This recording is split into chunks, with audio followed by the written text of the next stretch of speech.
Hey guys, it's Sean Klinger with Vital MX. Today we're looking at the full lineup of 2021 motocross models from GASGAS. In this video we're going to talk specifically about the MC250F. Obviously this brand basically shares the engine, the chassis, pretty much the whole architecture of the bike with KTM and Husqvarna, owned by the same company. And in the marketing material it's a platform bike, so a lot of models share the same stuff. A lot of brands share the same stuff. So the main thing with GASGAS, what KTM Husky GASGAS wants to present is each brand has a little bit different flavor, and GASGAS is kind of keeping with their Spanish heritage of a fun bike. That's kind of what they want to do. KTM is race, Husky is kind of a legacy, kind of a bougie, fancy brand. GASGAS is more for the everyman, more for the wider, just dirt bike guy and gal. So they kind of want to make it more approachable and more fun. Is a lot of their taglines is fun. So, and I would say I think they kind of did that with this bike. A couple things that make it different than the other brands in the lineup is the forged triple clamps are have a little more flex to them rather than the cnc'd billet triple clamps on KTM Husqvarna. The suspension, you actually have different damping. It's overall the same suspension, but it's a softer damping that's more mellow, they want to say more approachable, more broad for kind of your average rider, less about the very top end racer. In the engine department, it's about the same. The exhaust is a little different. It doesn't have the resonant chamber. It's probably just a little bit cheaper to have a straight head pipe than the resonant, but it doesn't really affect the power delivery at all. Plastics are different, it has its own plastics. It still keeps the old, if you're a GASGAS fan or you knew about their off-road bikes, it keeps the GASGAS clutch cover. It's kind of a unique shape, so they wanted to keep that for the heritage of the brand. Out back, the subframe is the KTM subframe, the aluminum. The swing arm is the Husqvarna swing arm. Has a little bit less material. So yeah, this is its own flavor of bike, but very similar to KTM and Husky. So on the track, riding it, immediately I noticed definitely a very comfortable bike to ride. It is, talking about the chassis and the suspension, I like that. I like to have a very plush, I'm your average vet speed guy. I'm not, hucking it and going crazy and slamming into jump faces and stuff. And so this suspension, all I did to it was make it, I actually ran a little bit less compression in the front because I like to be a little deeper in the stroke, and the balance of the bike I like a little more neutral.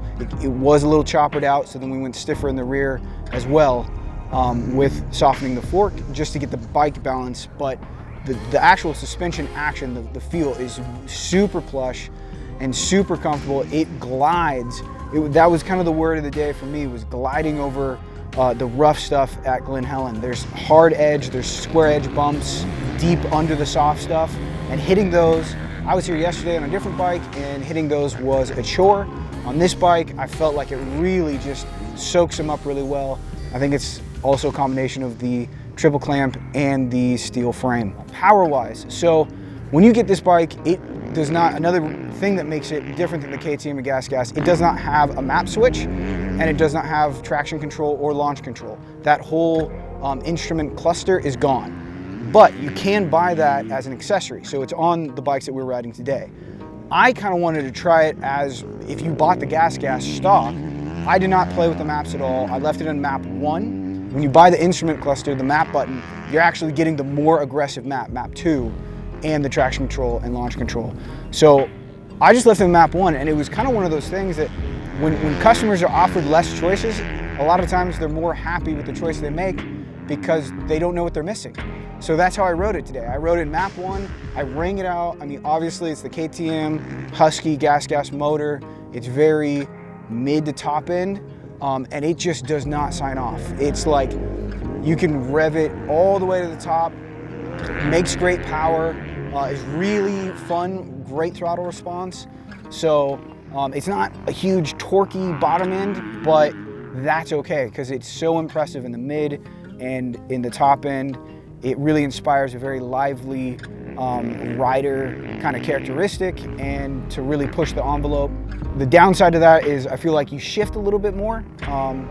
just because if you want to be in the meat of the power, you kind of up in the top and then you got to shift to stay mid to top. You don't want it to fall too much in the bottom end to get that snap. Overall, I think they did a really good job of taking a lot of the high quality parts. That you're not really losing any quality for this bike. I mean, the rims are made by Excel, but they're just not branded that way. You know, it's the same suspension, it's the same frame and engine and all of that. It's just kind of toned down, and then it's missing some of the bells and whistles that come on KTM and Husky. And it's, you know, trying to save you a little bit more money. And honestly, out of the three, I mean, if I'm putting down my hard-earned cash, I'm not missing anything on this bike that I really wish I had from the KTM and Husky. That being said, these do have the Maxxis, their latest motocross tire, and the rear is really good. The front end, the front tire is still good, but maybe not the best at like real flat hard pack turns. Doesn't have a ton of grip there, and that's a wear item. You're gonna replace them eventually anyway. To wrap it up, I really like this bike. I like pretty much all the bikes in the GASGAS line because they ride like KTM, like Husky. Overall is just kind of a more comfortable setup, which I really like. It's a very predictable chassis. It's very easy to ride.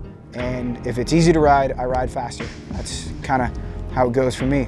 So if you're on YouTube, please click like and subscribe. Check out vitalmx.com for more stories. If you're on vitalmx.com, go to YouTube, and thanks for watching.